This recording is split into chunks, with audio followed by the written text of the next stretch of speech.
Welcome, welcome. I have Joe Bryant with me today. Welcome, Joe, to the Leadership Corner.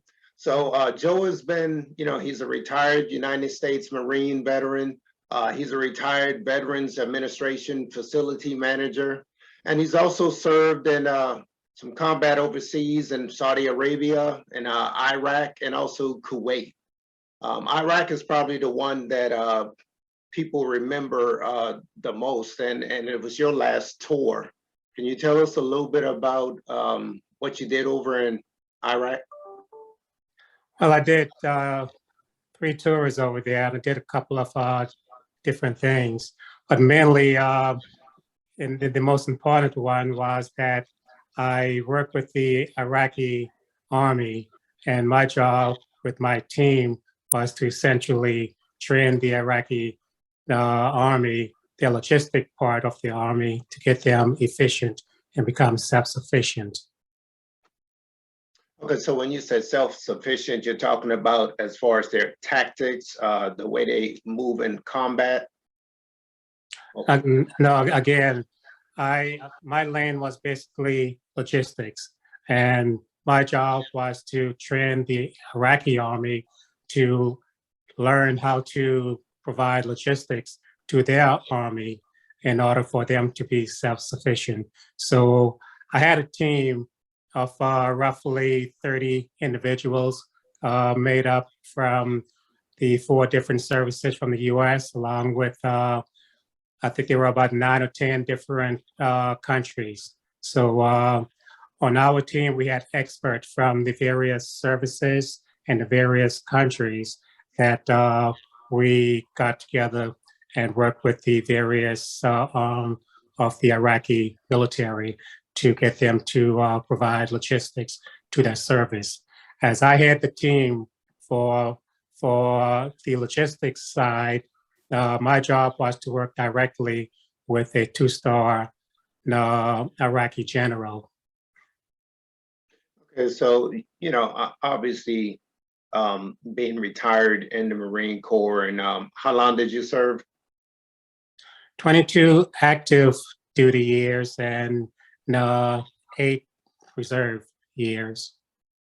Okay, so over 30 years of leadership. And then you're in this, in the war zone with Iraq. How is that leadership different from your traditional leadership back in the States? How was the strategy coordinated that was different? Was it coming from the States as far as how the strategy was going to be developed? While you were in theater, was it coordinated with the Iraqis? How did that happen? How does that coordination work? Well, as with the entire strategy, global strategy, the strategy was developed from top down, and that started from the United States with the president himself, and that strategy was developed downward, and we took the lead from the development of that strategy that was developed from the White House.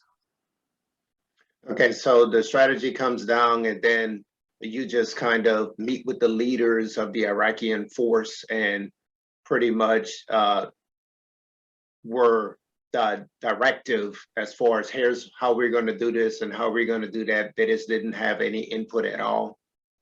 Oh, not at all. No. It was a collaborative effort that we recommend what we thought was best effort to go towards, and got their feedback, because we always wanted to have their buy-in. Of course, if we don't have their buy-in, it would have been very difficult for us to be able to do what we did in order to help them. So we sat with them. We put on the table what we thought was a good strategy that would assist them and put them in a better position, and then got their feedback. And of course, there are ways that we do things, and there are ways that the Iraqis did things. And we came to a meeting of the minds to essentially become most effective based on what we thought was good and what they thought was good. So with the strategy in mind, what were some of the objectives? What was your measure to say, these are the things that we're going to put into place, and some of the measures of whether it was going to be a success or a failure? The primary goal was to teach and ensure that the Iraqis could survive with the U.S. without the U.S. presence. We wanted the Iraqis to be able to continue to carry on the war if they had to without the U.S. being on the ground. We also wanted the Iraqis to understand some different measures on how logistics were done. And even though they had their best practice, wanted to show them our best practice and see if they could learn something from it and make their logistics more efficient. So again, we want them to be highly efficient in what they do, while at the same time being able to survive without having the United States and coalition forces on the ground alongside them. So there was, without going too deep, you have the U.S. forces in another theater. I've read and heard some instances where the American forces weren't wanted there because the tradition of the area was, they wanted their tradition, and they felt like they were being violated by having external forces in the area. What was the presence like there with the American soldier? First of all, it was not just the U.S. We had over 30 different countries involved, so it was coalition there, and it really depends on the perspective from other side. Of course, there were pro Iraqis for the U.S., and then there were Iraqis who did not want the coalition forces to be there. So it all depends from where the perspective was coming from. But by and large, we were wanted over there. As a matter of fact, we were invited to come over there and assist. But again, at the same time, there were, I would call them the minority that would rather us not be in their country. But overall, I think it worked out pretty good. And the coalition forces were accepted. Again, there were over 30 different countries along with the United States. Okay. How was the leadership more difficult over there than in the States? Well, you got to remember, at that level, that was the highest level we were dealing with as a officer in the Marine Corps.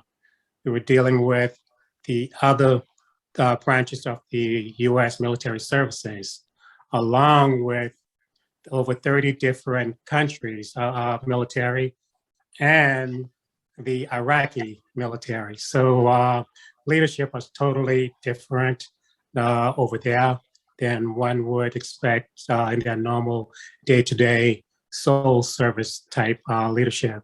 You had to really get beyond what you were accustomed to work with. You have to really get beyond your service. You have to deal with the other services there. You have to deal with over 30 coalition forces.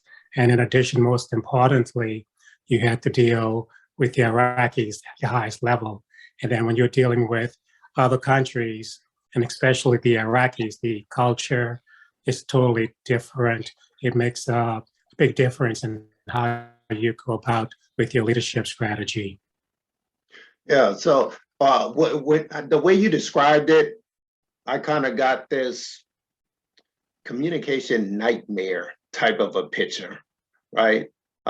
Because whatever comes up from the top goes down to the bottom, but at some point it seems like it spreads out, right? Because you're dealing with multiple forces, task forces, groups, etc. So did you come or did you find situations where what was initially put out just didn't happen or was done incorrectly because of a lack of communication?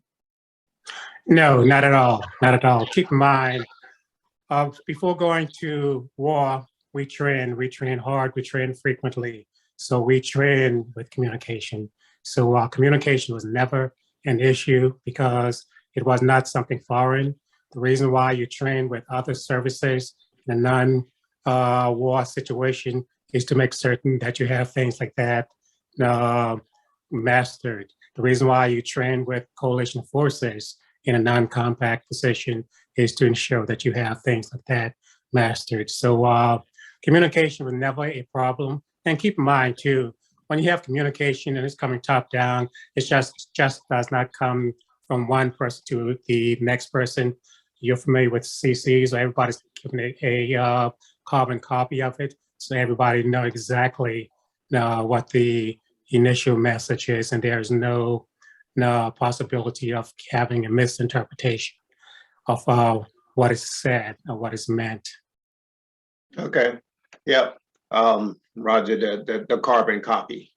In the war zone, the leadership capabilities, you expressed that it was, it was a little difficult, but with training and practice that you've done before, you can kind of get through that with a little bit of maybe issues here and there. But did it ever get to the point where you just got upset, where you were just, okay, this person's got to get up out of here because, the personality issues, the character is just not meshing with each other. Sometimes in an intense environment, sometimes people can't handle it. And then, certain things come out when, as far as dealing with other people, that it wouldn't otherwise in a less intense environment. Well, yes.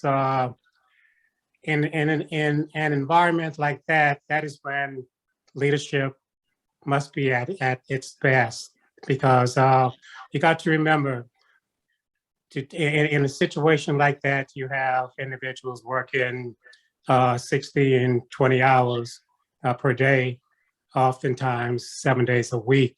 So of course, you're going to have stress level being elevated. You're going to have a situation with individuals that will surface that you would not see in a normal situation. So as a leader, you anticipate that. As a leader, you try to mitigate that because if you know that someone has been working for 16 hours, then you're going to tell that individual, go away, get a couple hours of sleep and come back. Or if you know that an individual is not eating or drinking, you're going to be on top of that and ensure that that individual is taken care of. If that individual doesn't look right, whatever the case might be, you're going to have the medical staff to take care of that individual. Or even if that person is having a mental, physical, psychological condition, that's what you have the chaplain for. So as a leader, you got to know your individuals, you got to know your people, and you are the one that expected to be able to make the adjustment and make those things work for the benefit of your troops. Okay.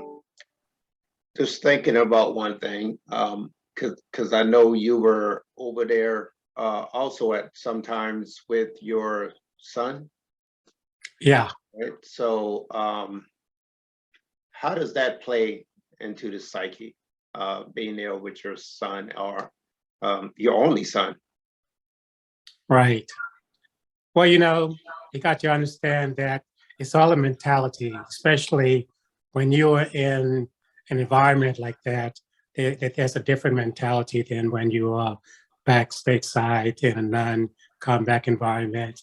So first of all, of course, it was a surprise, and I never expected that the two of us would be in the same place at the same time. But of course, both of us are professionals if we knew exactly what we were there to do. So we did not allow that to get in the way of father-son being in the same area at the same time.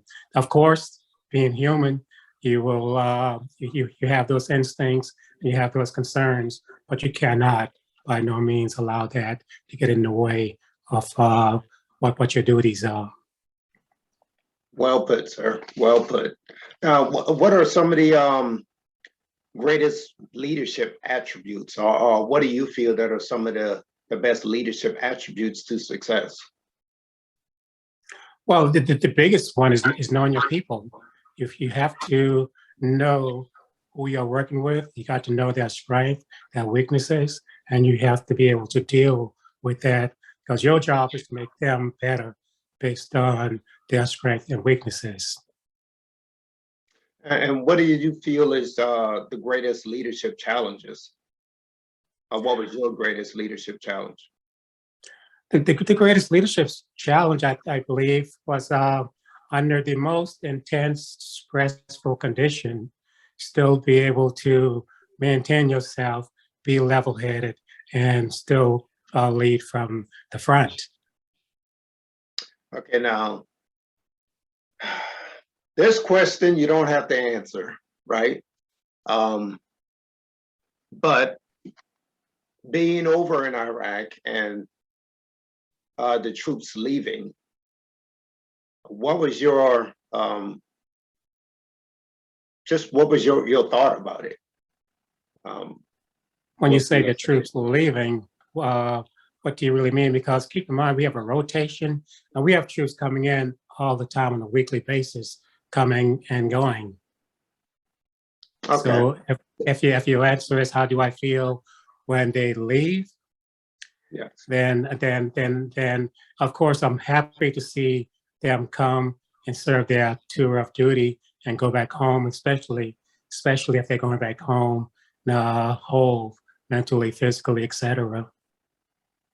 Yeah, and then but you did 3 different tours there, right? 3, or was it 4? Yeah, three in Iraq, 1 in Kuwait. Okay. So you saw a lot of sailors, come and go, some come again, and that in itself is, the word I'm looking for is, especially young sailors, right? And if you get to know them doing that area, because you're doing a whole lot of, personal talks, right? Because you're trying to find out how people, how they're doing psychologically. So I would assume that you would get to know some of their, family, or, do you have a kid? Those normal kind of talks, so you can try to figure out, what their situation may be back at home. Has there been situations where someone comes to you with some type of dire need, a situation that was happening at home, and how was that handled? Oh, absolutely. It happens quite frequently over the period of 4 different tours over there. Again, you'd be surprised how strong a lot of the young troops are. I mean, they're very strong mentally, physically, psychologically. It's amazing. But of course, everyone, not only young troops, we've seen junior officers, we've seen senior officers with issues and had to be dealt with. So, we have the things in place. We have the mechanism that work to work these things quickly. Now, keep in mind that as a leader, you are not the subject matter expert for everything. There, you have to know what your strengths and weaknesses are. However, the main thing is you understand that on your team, you have those individuals there that can cover situations that you cannot cover yourself. So when you're dealing with someone who, take for instance, may have an issue at home, and quite frequently, there were a marriage problem there.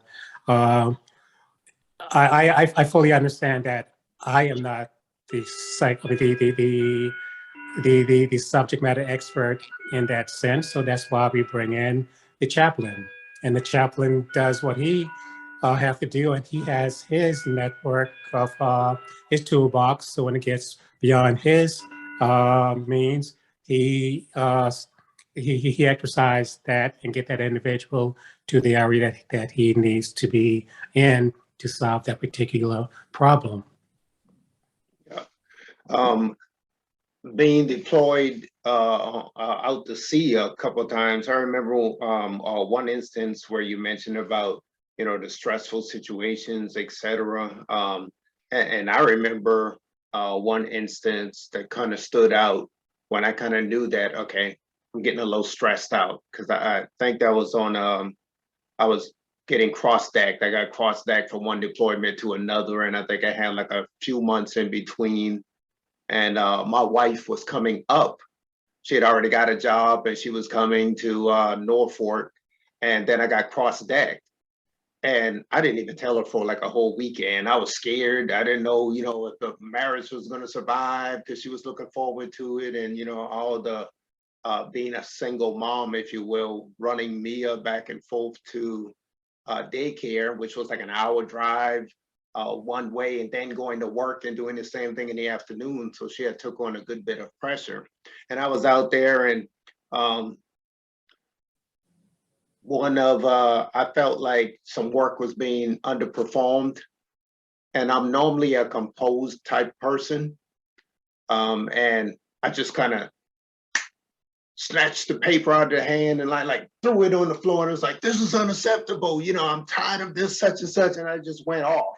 And I normally, you normally don't do that to a person in front of people. You kind of take them to the side. And I just kind of went off. And that's right then at that point where I knew, hold on, I don't normally do that. So I knew that I was getting stressed out.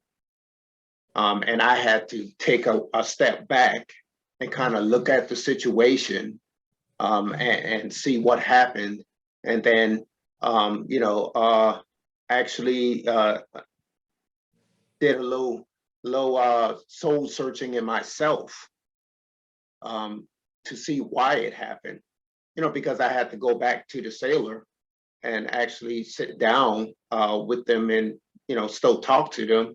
But you want to do so after you've already, you know, looked at the situation and see, okay, what happened here? What was this on me? Could I have handled it better? And I did all those things, and then went and talked to the sailor, because I wasn't the one to want to ream people out in front of other people. I always wanted to do that to the side. So that's when I knew I was getting a little stressed out.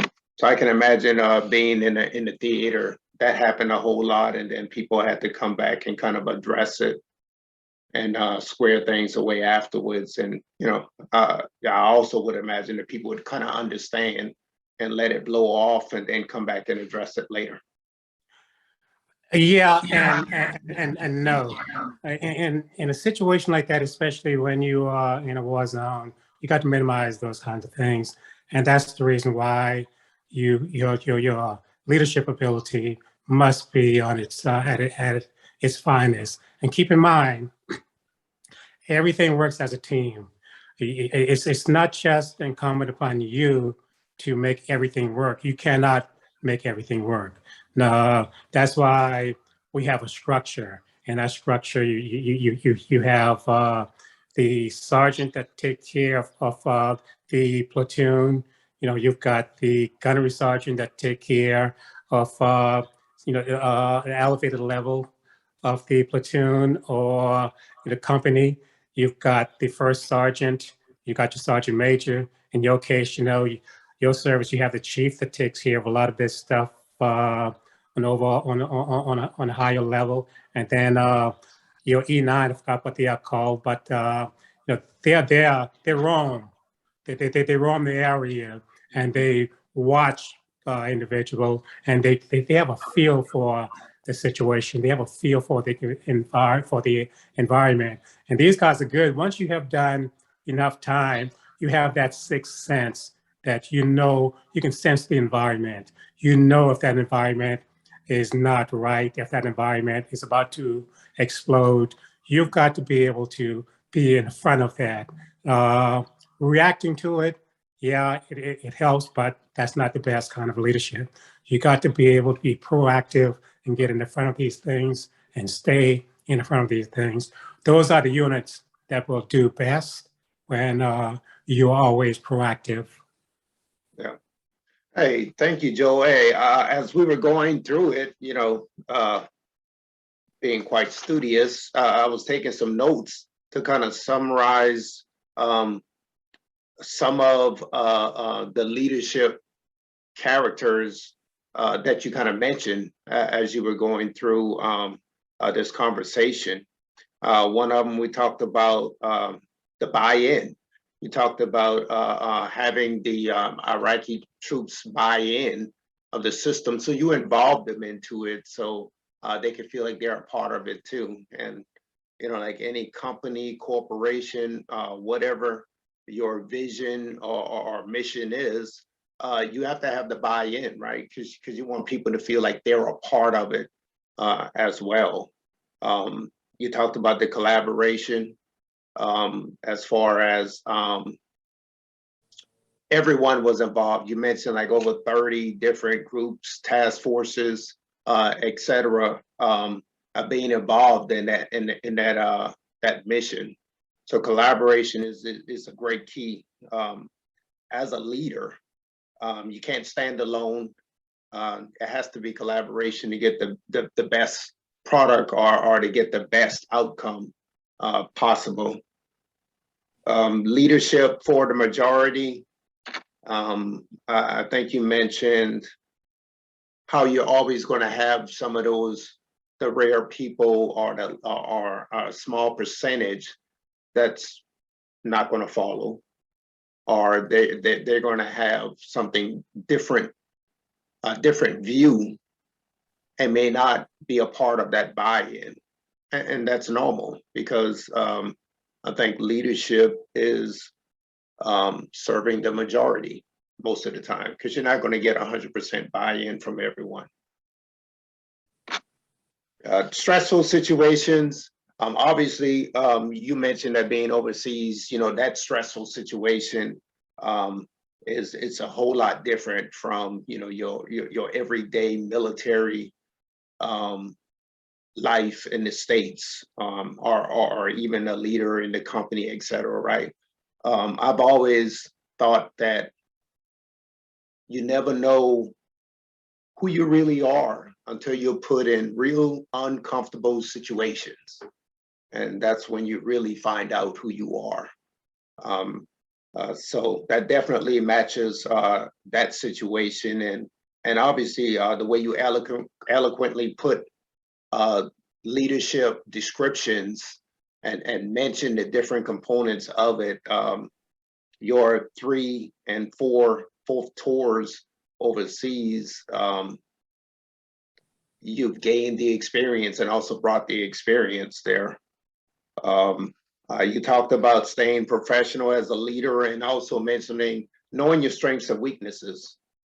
And I've said that before. And the very key component of that is, well, you don't have to know everything. Have people around you that make that strengthen your weaknesses. And Absolutely. and know the people around you and know their strengths and weaknesses. So it's complementary all around. And I think that's the key to everything. And out of my notes, that's what I got out of the conversation. Do you have anything else to add?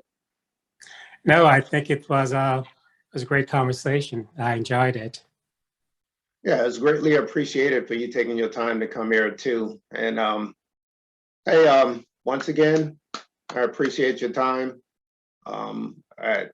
It was enjoyable just talking about leadership with someone that has really done it in a stressful environment.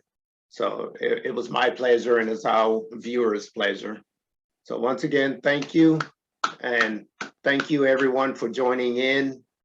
Do me a favor and tell a friend to subscribe, please. Thank you. Take care.